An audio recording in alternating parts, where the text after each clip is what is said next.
He's like, there are certain things I can only show you in phases. Like when you're ready, I can show you these certain things. Like he showed me this like secret club of like multi-mega 9-figure earners go to. And I'm like, dude, I've been here how many times? And I didn't even know this place existed. And it's called the Caribou Club. And we went there. It's like almost underground. And there's 2 gatekeepers that basically dictate whether you're allowed to join this club or not. You have to pay a significant fee to join this club. And then having dinner there is not cheap at all. And then basically the people that go in there, there's all kinds of crazy deals and business plans that are taking place. And you can feel, smell, and just the energy of success that's in that room. You're like, there's at least mega billions just sitting in here right now. And as he's giving me a tour, he's like, Sean, at every table, there's 7, 8, 9-figure deals taking place right now.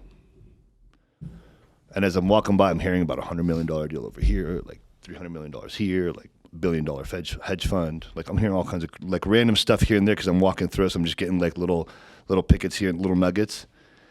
And I'm like, why haven't you shown me this place before? He's like, because now you're ready. And that's a choice and a decision that I made based on what Sean said to go to Aspen. That's why I call everything the Aspen effect. That's of significant impact. Yeah, it's a thought process that's you have to be at a certain point in life to comprehend that. Because most people that go to Aspen, and here's the thing, Aspen is probably one of the most beautiful cities to go to if you go during the spring season and during the winter season. It's amazing. And, you know, a lot of people do go there for vacation because it's an amazing place to be. But if you actually try to look at the bigger picture and go for a specific purpose, you'll see what I'm talking about. And, you know, the shittiest house in Aspen that's like 1,800 square feet is minimum $5 million. And I looked it up. I looked up this trashy-ass house, banged up, that you would see in some ghetto area, no pun intended, but it's like, and so I looked it up, and it's $5 million, and it's only 1,800 square feet. But you're not buying the house. You're buying the opportunity to be in Aspen. Correct. The zip code, which is the location, and the access to unlimited wealth in your mind. Right. And then there's a house. There's houses there that are only 8,000, 9,000 square feet, 10,000 square feet that over here cost maybe like 4, 5, 6 million. In Aspen, it's 50 million plus for a 10,000 square foot home. Like $50 million in Las Vegas can buy you a castle. See, and this is what I'll say. That's mind-blowing, but not unbelievable. And let me tell you why I say that. Because it's not unbelievable because my dreams and goals and visions are at that level. But if you have no dreams and goals, which I honestly believe a lot of people don't, they go, oh, that's unbelievable. I can't, how that's crazy. Well, you need to expand your dreams. You know what? You and I actually have to make an episode and a topic on dreams and goals. And the only reason why I say that is because when you talk about dreams and goals to most people, or if you even attempt to, they're going to look at you all cockeyed like, who the fuck talks about and thinks about dreams and goals? They think goals are like just, you know, it's undervalued and underplayed, number one. And I think when you talk about dreams, they're like, and it's like, did you forget who you were when you were 4, 5, 6, 7, 8 years old? Like you dreamt everything. Because somebody stole their dream and told them to start thinking realistic. Right. So at some point you got to grow up and realize and make a choice. Like, man, like I've been sold a lie my whole life. Like I can have dreams. I can have goals. You know, and I have a decision. I can make the decision of actually changing the trajectory of my life and where I want to go and what I want. Choices and decisions. Because, you know, when you look at these billionaires and millionaires, I'm a good guy. You're a good dude, right? Most of the time. But what's the difference between us and them? It's the choices, decisions, and mindset. Yeah. Right? Because Jeff Bezos, I have an old picture of Jeff Bezos. Receding hairline and hair on the side. No, he was sitting in this office in Seattle with the old, remember the off-white monitors? Yeah. And the old school computer. And he had a banner that he wrote out with paint. It said Amazon. And he stuck it on the wall. And he's in this one little office. And I remember driving over 520 Bridge in Seattle when I lived there, and they're like, oh, Amazon sells books online. A lot of people today don't know that they started like that.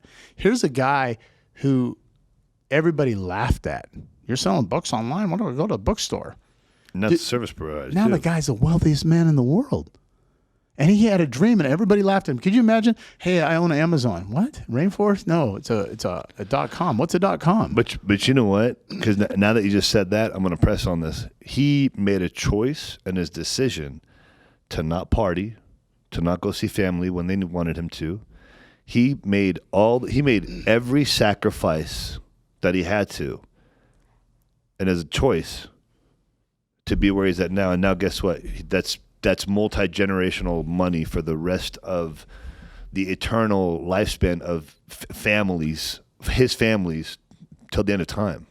Oh, and I want to talk about this real quick. And that's going, and it's passive at this point too. So I forget the person who said this to Shaq O'Neal in this interview, and he said Shaq was talking about the difference between rich and wealth. He said the difference between rich and wealth. He goes, the guy goes, no, wealth is when you die, your kids die, your grandkids die, their kids die, and their kids die. That money doesn't go down. It goes up. Yeah. Right? And he goes, the difference is between how much money you save versus spending. Because a lot of people, when they get paid, they go, oh, man, I got a $10,000 check. It's gone. They got that spent before it even gets to the bank. Right. And the IRS is the last person on their mind is to pay. That's why all these cars are getting bought, right? The recession checks, if you want to call them. Right. Well, and like,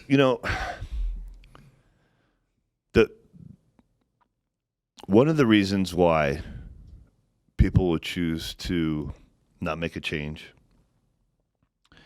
with certain circumstances they're in, to actually have the ability to change the trajectory of their life or to put themselves in a better position or better situation, is because they see certain people that are leading with success and doing great, and for whatever reason they hate on them. And there's usually one of two reasons, but the biggest one is because they're just not willing to put in the same amount of work. We talked about it last episode. Like, I work 20 hours a day. I choose to do that, but by choosing to do that, 1 week puts me 3 weeks ahead. I love it, man. I love it. By putting myself 3 weeks ahead, we can't talk about it yet. We will one day.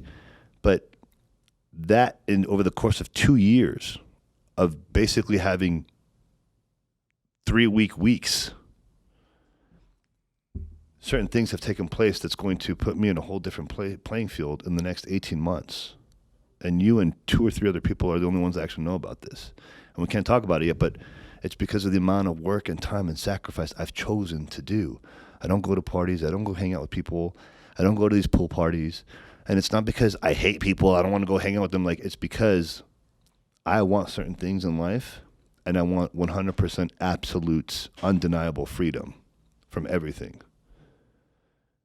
That's what you have to do. And usually people hate on what they gave up on. I'm going to say that again. People hate on what they gave up on. I love that. They're not willing to put in the work. They tried to. They didn't last long enough. They didn't have the endurance. They didn't have the mental fortitude. And they said, fuck it. It's too hard. It's too long. I don't want to wait that long. They didn't want to write out the patience game. And so they stopped. So now they're stuck in a certain position while other people are rising, and they start hating on that person because now that person has certain things, but they gave up on the will, the work ethic, and the drive to get to that point. So they hate on what they give up on.